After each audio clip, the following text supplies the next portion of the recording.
নমস্কার বন্ধুরা, খাদ্যরসিক চ্যানেলে আপনাদের সবাইকে স্বাগত। রুই মাছের বাটি চচ্চড়ি নিয়ে আজকে আবার আপনাদের সামনে চলে এসেছি। মশলা ছাড়া রুই মাছের এই রেসিপিটা খুব সহজেই বাড়িতে বানিয়ে সবাইকে চমকে দিতে পারেন।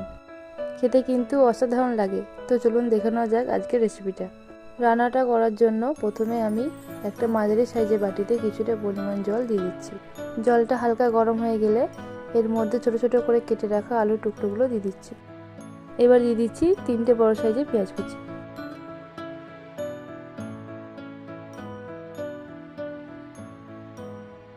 আর 20টা মতো কাঁচা লঙ্কা, 1 চামচ হলুদ আর পরিমাণ মতো লবণ এর মধ্যে দিয়ে দিচ্ছি।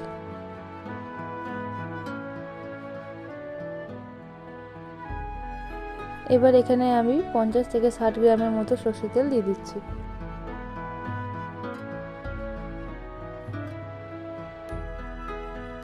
এবার সবগুলোকে খুব ভালো করে মিশিয়ে নিতে হবে।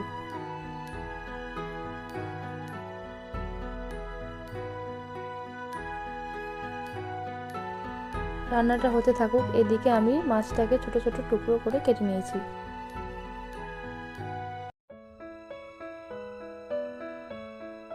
এবার মাছের টুকরোগুলোতে সামান্য পরিমাণ লবণ দিয়ে খুব ভালো করে মাখিয়ে নেব।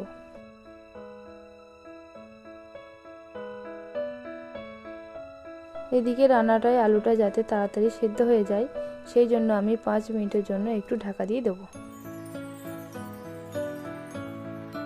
5 মিনিট পর ঢাকাটা খুলে এবার আমি এর মধ্যে মাছের টুকরোগুলো দিয়ে দিচ্ছি।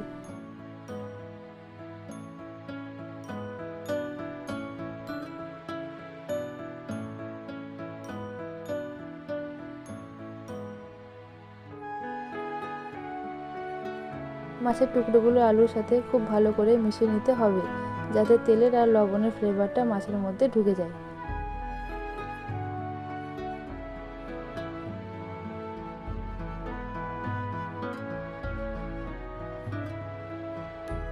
এবার গ্যাসের আঁচটা বাড়িয়ে দিয়ে রান্নাটা করতে হবে যাতে জলটা তাড়াতাড়ি শুকিয়ে যায়।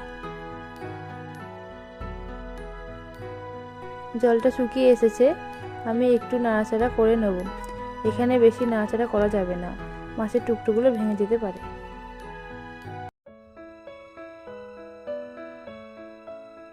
বন্ধুরা দেখতেই পাচ্ছেন চচ্চড়ি জলটা শুকিয়ে এসেছে আর তেল ছাড়তে শুরু করেছে।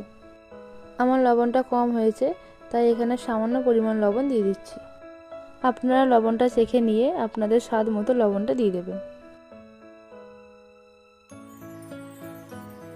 তো বন্ধুরা দেখতেই পাচ্ছেন পুরোপুরি তেল ছেড়ে দিয়েছে আর বাটির নিচেও লাগা লাগা অবস্থায় চলে এসেছে।